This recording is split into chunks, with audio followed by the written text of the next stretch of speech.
I'd barely recovered from being nearly mauled to death by giant bats when I was picked up by Nick again. He promised it would be a quick job he wanted to clear off his desk.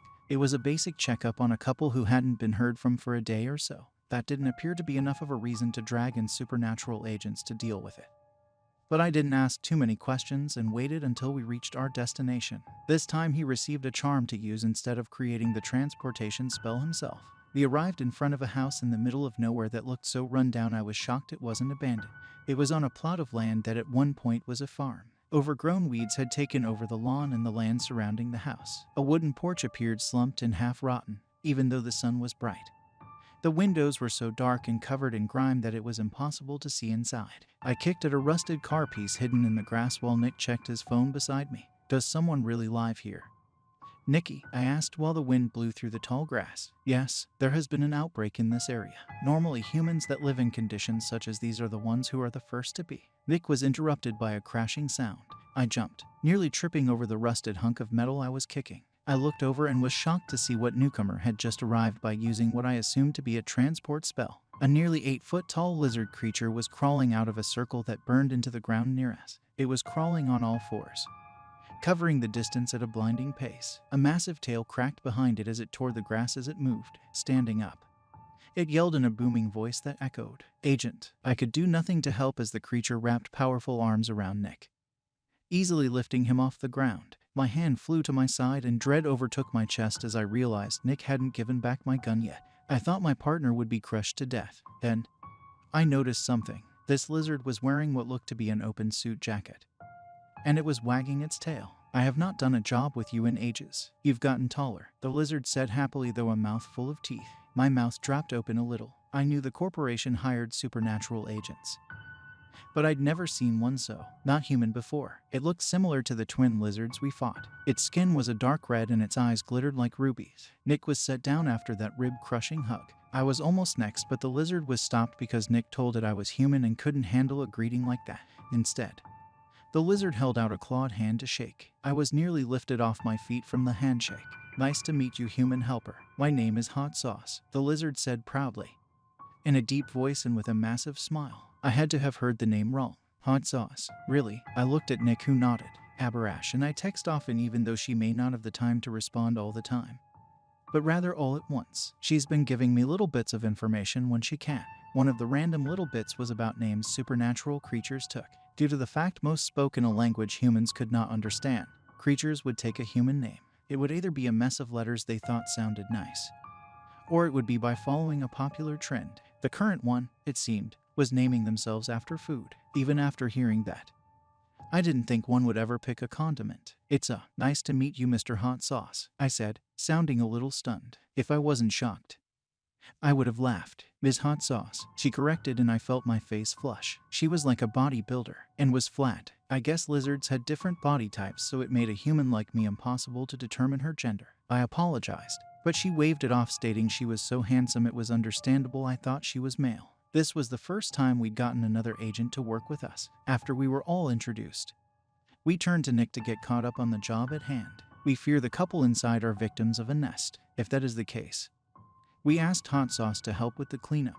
We are going inside the house looking for signs of life. If we spot anything strange, we are to leave at once. If the couple has become infected, we cannot save them." I wondered why Nick was being vague on the details. He must know I didn't have the slightest clue what a nest was. When I looked over at the tall lizard, I realized the reason for it. She looked nervous. Whatever made her look like that, I didn't want to deal with. If Nick told me any more details, I might not be able to go inside. He handed over my gun, all the spells having been recharged for the automatic reloads. "If we are all ready, we'll go inside." Nick took a step and Hot Sauce stopped him when she raised a hand. "I'm not going in," she said, sounding a bit sick. My shoulders tensed. We were facing an unknown danger and our backup was staying behind.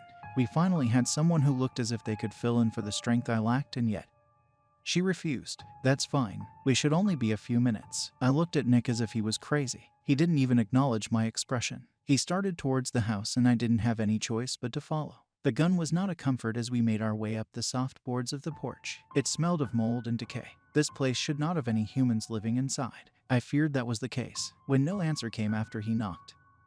Nick pushed in the door. It was locked, but he shoulder-checked it until it broke open.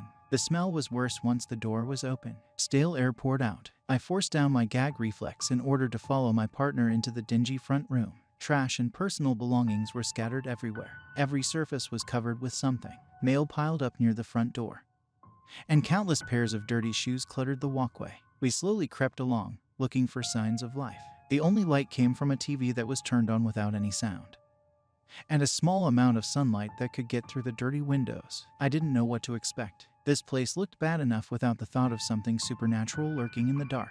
Nick mentioned it was an infection, but we weren't wearing any protective gear. Something moved across the floor, and I turned to see a massive centipede skittering away from where it was hiding as it heard our footsteps. I was grossed out by it. Nick followed the insect's path, and I could see an odd look in his eyes. Since working with him, I could read his emotions on his neutral face. He looked as if he had found a free puppy. If I wasn't watching him, he would probably have scooped up the thing to take home. This guy really liked weird pets. We carried on to the kitchen, and the smell got even worse. Mold-covered dishes spilled over from the sink. Countless takeout containers littered the table. The stove was covered with more trash, and it was clear this couple hadn't cooked in a while.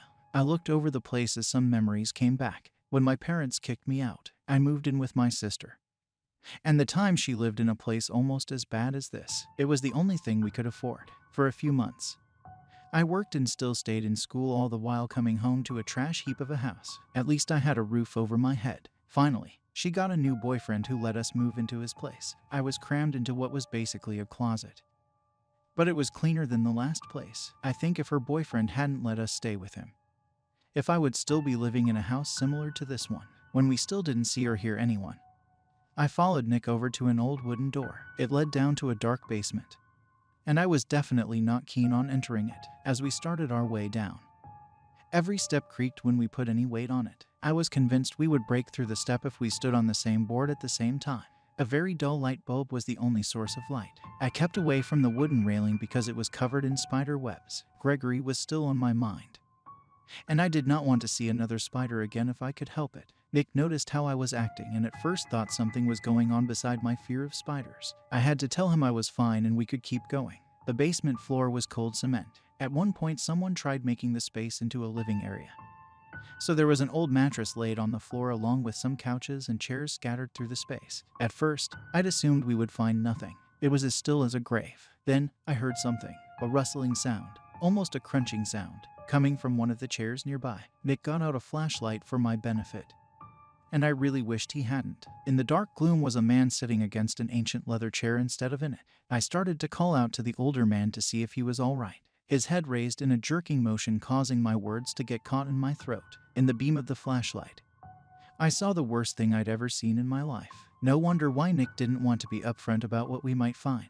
I would have stayed outside with hot sauce if I knew. He wouldn't even be able to drag me inside. Small holes were eaten away from the man's flesh. His eyes were empty and dark. Something else was controlling his body. We heard that sickening sound again, causing my entire body to itch. What I saw next made me scream so loud it even made Nick jump. Hundreds, possibly thousands of small insects that looked a hell of a lot like spiders started to pour from every orifice and hole in that man. I was running before my mind even knew it. The terrible truth of what a nest was came to light. I needed to get the hell out of that house. A brief hint of guilt came as I realized I literally abandoned Nick for a few seconds. I flew up the stairs and let out another sharp scream when my foot fell through the rotting wood. My entire body squirmed thinking about how many spiders and other bugs may now be touching my foot from under the steps. I was struggling to get up the stairs as Nick was taking a few steps towards the way out while not taking his eyes off the infected man. Somehow, that man stood up. More and more of those spiders poured out in such large amounts I heard them moving. I was getting dizzy from fear. This was something I could not deal with. Nick was going to get a lecture if we got out of this place in one piece. As the flood of spiders started to race towards two new hosts, Nick wisely decided to haul ass. He leapt up the stairs and grabbed me around the waist. He pulled me free and lifted my body into his arms, knowing I was too frightened to run properly. The mass of spiders reached the steps just as he got back into the kitchen and kicked the basement door close. As we were leaving the room, I saw spiders pour through the cracks of the door out into the room, looking for us. I was going to scream again from the sight as he tried making our escape. We bumped into something as we turned a corner. I clutched at Nick, expecting to see another person infected with a nest of spiders. Instead, we came across Hot Sauce, who also let out a scream and took a hold of Nick. for a few seconds. We both were crushed in her arms as she frantically looked around. Our attention was drawn to a flight of stairs to the second floor that we had ignored earlier. Looking down at us was an older woman, dressed in a stained flowery print nightgown. Her eyes were black as well. Her mouth opened, and countless spiders started to pour out, and more came from holes they created in her body. I screamed. Hot Sauce screamed. Nick just stood there, not knowing how to deal with the both of us. Then, he quickly got behind the massive screaming lizard just in time, while she still screeched in fear. Her chest puffed out. Hot Sauce then started to puke a long stream of what looked to be lava onto the wooden stairs in front of us. Inhaling, she then spewed a long breath of fire, aiming for the spiders and trying to take out the house at the same time. There was nothing worth saving in that place. The heat from her was too much. I was sweating and felt like I'd gotten a sunburn from being so close. Nick ran, still with me in his arms. He kicked down the front door as we stumbled into the grass. I scrambled to find a garden hose. In a state of sheer terror, I started to toss off my shirt and run through the grass feeling filthy. The water poured over my head as I frantically tried to get the imaginary spiders out from my short hair. Nick would have humored me and let me strip down naked to wash off, but I was soon pulled away. Hot Sauce came out of the house, still screaming. She tossed off her jacket, also convinced there were spiders on it. Then, she turned towards the house and let forth a burst of flames so powerful it took out the top half in seconds. It took her a while until she calmed down. Nick found himself with a hyperventilating, fire-breathing lizard and a shirtless partner itching their arms and freaking the hell out. He opened his mouth to speak, but both Hot Sauce and I started talking at once, furious that we needed to even see such a thing. He assured us we weren't in any danger. The insects that infected the couple inside could not survive the heat. Hot Sauce was literally rolling herself in flames to make sure nothing survived on her skin. Nick said it was overkill. Nothing was overkill when it came to goddamn spiders. After we both calmed down a little, and the house was burned down to the first floor, Nick got ready to explain a little bit. Hot Sauce's flames only burned what she wanted them to. The grass and surroundings of the house remained untouched. So thankfully we weren't going to accidentally cause a wildfire and burn down an entire small town. Clearing a space, Nick started to draw a spell that would ensure no insects would remain on our clothing if any got on us in the first place. It depends on which species has nested, but normally, the eggs take 2 days to hatch. The way to destroy them is heat. This spell will put your body through high temperatures for 30 seconds. That shall be enough to make certain you are not carrying anything back home. Can I do the spell like 10 times? I asked, still scratching at my arms. No, you'll die, Nick responded in a dead tone. He really didn't understand why both of us were overreacting. I let out a long sigh because he'd already forgotten that I told him about my fear of spiders. Nicky, I can't deal with spiders. Why did you think it was okay bringing me into a house like that? They're not spiders. They have 6 legs. I just stared at him, not able to believe our first fight since becoming partners was going to be over insect leg count. I dropped it and let him hit me with the heat spell. It was extremely uncomfortable, but better than the alternative. I looked over at the nearly burned down house and felt a hint of remorse for not being able to do anything for the couple. No one should ever have to live like that, let alone die in such a way. How did these two get infected? Was it not hot enough to kill off the eggs? I asked finally. It is uncertain where they picked the eggs up from. There was an outbreak in 4 houses due to the fact that there was an issue with the water being cut off for the past 2 weeks. A main pipe broke, causing some houses to be without. The eggs would have been killed off if the people in any of these houses had been able to have a hot shower before they hatched. It's the reason why the lower income houses are often the ones infected by a nest. They either don't have access to hot water or cannot take long enough showers, Nick explained, and I felt terrible for the pair before he continued on. These two were shunned by the town due to the fact they fostered children a few years ago, and terrible conditions of abuse came to light after one died in their care. No one wanted to speak with them after that incident. Without their income from fostering, their household slowly became run down to the point that we saw it. If we had not arrived in time to destroy the nest they had become, it would risk the insects fleeing the house and infecting the rest of the small town. Now I didn't feel bad about the pair. Sure, I didn't want them to die a terrible death, but their demise had come as a result of their own actions and not a horrible, unavoidable random cause. I looked over at Hot Sauce, who was also listening and nodding along. I think she just liked the conversation as a distraction from what she'd seen. Hey, thanks for coming in and helping us. You're as scared of those bugs as I am, and yet you still came to the rescue. You're a champ, Frankie, I told her, and she looked confused over the nickname. I had to explain my train of thought on that one. There was a brand of hot sauce named Frank's or something, so her nickname was Frankie. She loved it. I thought Nick might be jealous that I had given someone else a nickname. but he was actually proud at how skilled his partner was at thinking of names, and she was relieved that neither of us mocked her for being so frightened of insects. She'd gotten some negative reactions before when she'd done jobs like this one, because I didn't judge her. I think we became friends. Supernatural creatures had issues with the idea of having a friend. Their culture was based on a favor system, so they didn't fully understand liking a person enough to do something for them for free. Something like that was so extreme it was considered marriage. In fact, she did throw down a marriage offer before she left, which I gracefully refused, and thankfully the massive lizard didn't appear offended. She left with a wide grin and a wave, promising to help us again if we ever needed it. A deep part of myself almost regretted refusing her offer, and I pushed that feeling down further. Working with creatures might just making me start questioning my preferences. There was one more house Nick wanted to check on, but he brought me back home for the day. I was very thankful for being able to ditch the rest of the job. I think I spent the rest of the night in the shower. My apartment was going to have an increase in hot water usage going forward. That was for sure.